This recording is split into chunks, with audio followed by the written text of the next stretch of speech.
नमस्कार दोस्तों, भाइयों बहनों। जब भी कहीं कोई दंगा होता है, मानवता कराहती है और समाज नंगा होता है। और दुर्भाग्य हमारा ऐसा है कि कभी कभी मुझे लगता है कि ये जो देश है हमारा,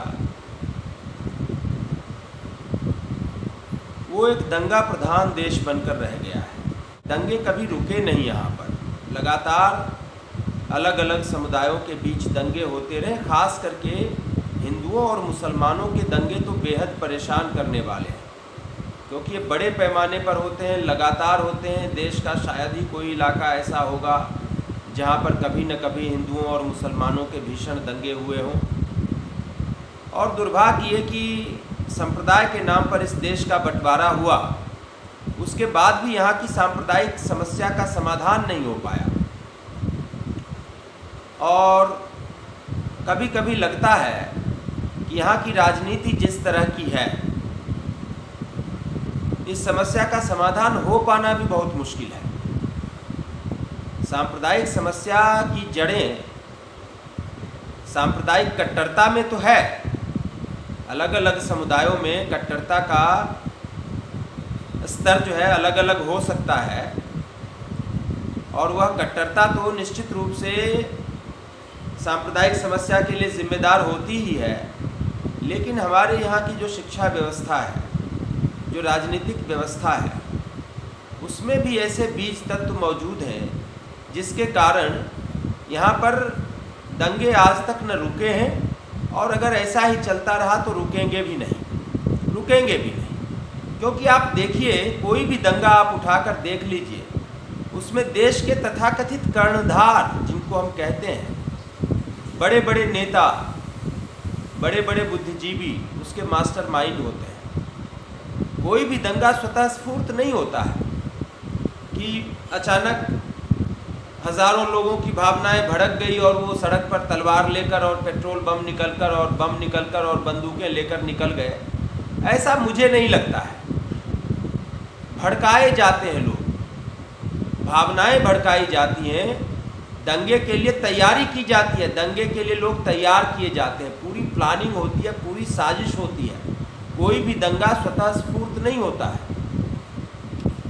जिन दंगों में आपने देखा है कि बहुत कम समय के भीतर दंगा हो गया है, कोई घटना घटित हुई है, उसके बहुत कम समय के भीतर दंगा हो गया है, जैसे कि इंदिरा गांधी की हत्या 1984 में हुई थी।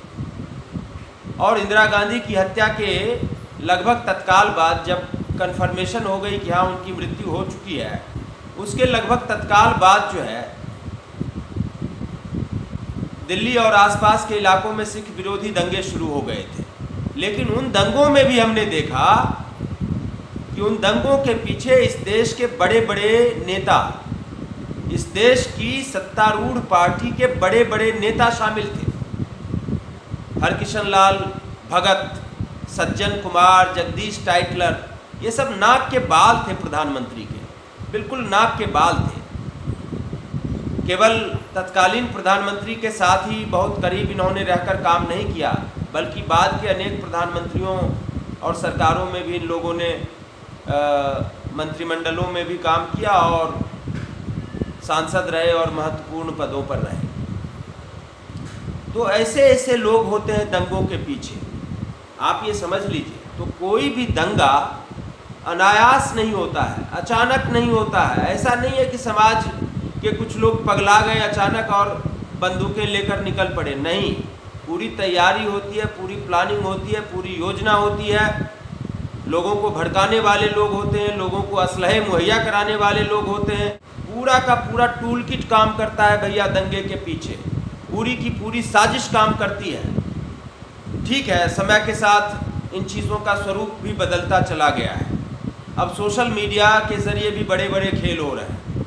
अब हमारे आपके मोबाइल के फेसबुक में, व्हाट्सएप में, ऐसे ऐसे सोशल मीडिया प्लेटफॉर्मों के ज़रिए भी लोग जो है भड़काऊ वीडियो, गलत आंकड़े, झूठी कहानियाँ, झूठे लेख, झूठी खबरें, ये सारी चीज़ें प्रसारित कर रहे हैं बड़े पैमाने पर।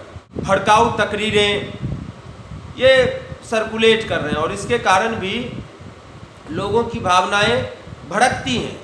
लेकिन केवल इतने भर से भी दंगा नहीं भड़कता है कि सोशल मीडिया पर कुछ वीडियो वायरल हो गए और दंगा भड़क गया। मैं नहीं मानता।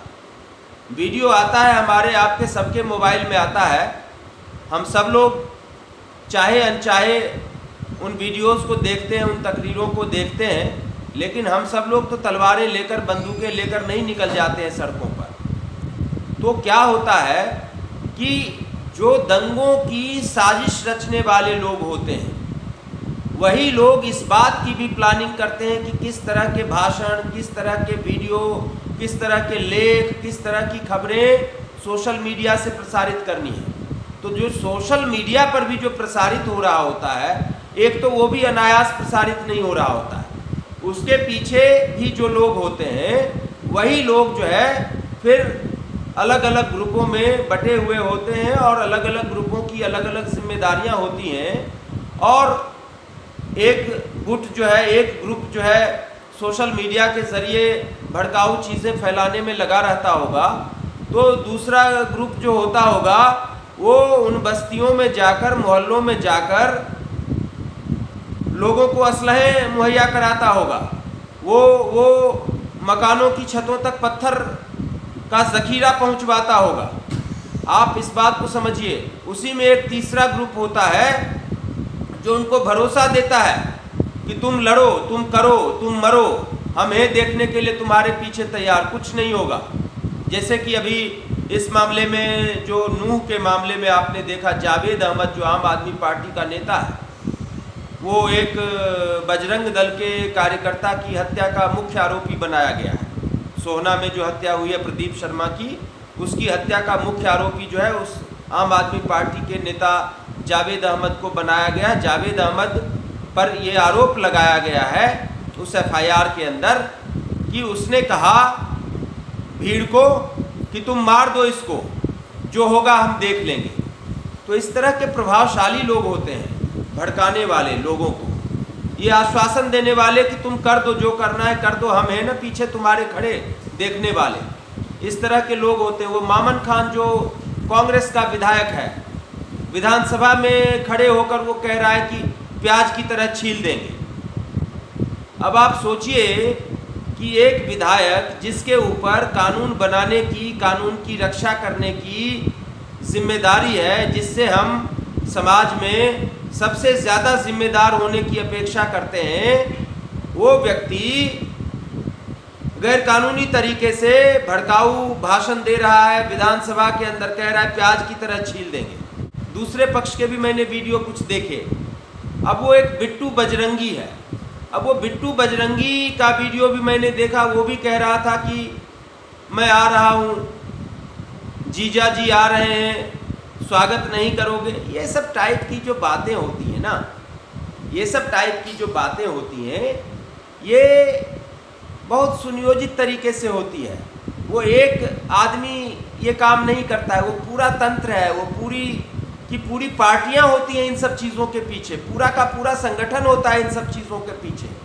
कोई न कोई रक्षा कवच होता है, कोई न कोई आश्वासन होता है, कोई न कोई धन कुबेर होता है जो इसकी फंडिंग करता है, कोई न कोई अवैध हथियारों का नेटवर्क होता है जो इनको हथियार मुहैया कराता है। ये ऐसे ही नहीं कि कोई पंचर बनाने वाला है, कोई ठेला चलाने वाला है, कोई सब्जी बेचने वाला है, उसके पास बंदूकें आ जाती हैं, उसके पास इतना मनोबल आ जाता है कि वो जाके कहीं किसी को मार देता है। नहीं, ऐसा नहीं होता है। तो ये दंगे सारे भड़काए जाते हैं, ये दंगे सारे कराए जाते हैं। कहीं भी कोई दंगा भड़के तो ये बात आप मान कर चलिए, ये दंगा जो दिख रहे हैं, जो लोग मारते हुए ना, और जो लोग पत्थर फेंकते हुए दिख रहे हैं, वो छोटे गुनहगार हैं, वो छोटे गुनहगार हैं, वो किसी न किसी बड़े गुनहगार द्वारा संचालित हो रहे हैं। जैसे फिल्मों में हम देखते हैं ना, डॉन जिसकी केवल बूट दिखाई देती है, ठक ठक ठक की आवाज़ केवल सुनाई देती है, डॉन जिसकी केवल पीठ दिखाई देती है, डॉन जिसका चेहरा दिखाई देता नहीं है, अंधेरे में चेहरा होता है उसका, या नकाब से ढका हुआ चेहरा होता है उसका। इसी तरह के ये सारे बड़े बड़े लोग, बड़े बड़े नेता, बड़े बड़े कार्यकर्ता, बड़े बड़े बुद्धिजीवी पीछे बैठकर पर्दे के इन दंगों की प्लानिंग करते हैं। ये सारे के सारे पत्थर फेंकने वाले, गोली चलाने वाले, तलवारें भांजने वाले, ये उनके प्यादे होते हैं, ये उनके भड़काए हुए लोग होते हैं। तो इस चीज़ को बहुत शिद्दत से समझने की ज़रूरत है। बहुत बहुत धन्यवाद।